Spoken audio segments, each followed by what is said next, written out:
প্রায় 10 বছর আগে কালীপুজোর রাতে বুনিয়াদপুরে পীরতলা এলাকায় যুবক খুনের ঘটনায় 2 আসামির সাজা ঘোষণা করল গঙ্গারামপুর মহকুমা আদালত।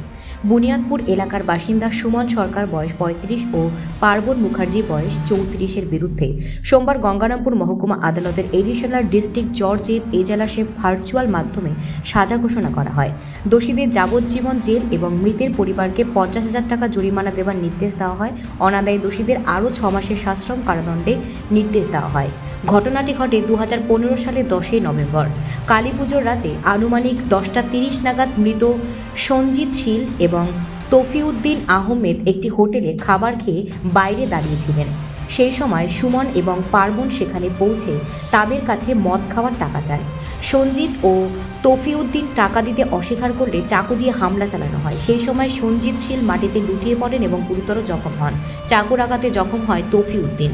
এলাকাবাসীরা দুজনকে রশিদপুর গ্রামীণ হাসপাতালে নিয়ে গেলে তফিউদ্দিনকে প্রাথমিক চিকিৎসার পর ছেড়ে দেওয়া হয়। সঞ্জিতের অবস্থা আশঙ্কাজনক হওয়ায় মালদা মেডিকেল কলেজ হাসপাতালে স্থানান্তর করা হয়।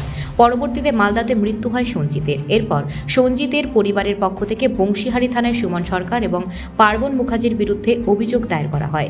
শুক্রবার সেই মামলার রায় ঘোষণা করা হয় এবং দোষী সাব্যস্ত করা হয়। সোমবার মহকুমা আদালতের এডিশনাল ডিস্ট্রিক্ট জজ সাজা ঘোষণা করেন। দোষীদের যাবজ্জীবন জেল এবং মৃতের পরিবারকে 50,000 টাকা জরিমানা দেওয়ার নির্দেশ দেওয়া হয়। অনাদায়ী দোষীদের আরও 6 মাসের সশ্রম কারাদণ্ডের নির্দেশ দেওয়া হয়। তবে মৃতের পরিবারের পক্ষ থেকে জানানো হয় তারা এই সাহায্য নেবে না। এ বিষয়ে মৃতের ভাই কি জানালেন শুনব। 2015 সালে খুন হয়েছিল, তার আজকে রায় বের হলো, ওনাদের যাবজ্জীবন সাজা হয়েছে। কথা বলেছে? হ্যাঁ, সাহায্য কথা বলছে, সেটা আমরা মানা করছি, নিব না। তো 50,000 টাকা সাহায্য কথা বলেছিল, কিন্তু আমরা বলেছি আমরা নিব না। তো এটা কি তোমরা খুশি? না। তোমরা কি চাইছিলে? ফাঁসি হলে খুশি হতাম, কারণ আমার দাদা হারাইছে, উনার তো জীবন চলে গেছে, ওনারা তো বেঁচে আছে এখন, কি করে খুশি হব? এ বিষয়ে সরকারি আইনজীবী আলী হায়দার জানান, সাজা ঘোষণা হলো, 2 জন আসামিকে যাবজ্জীবন জেল দেওয়া হলো এবং 50,000 টাকা করে ওনাদেরকে ফাইন দেওয়া হলো।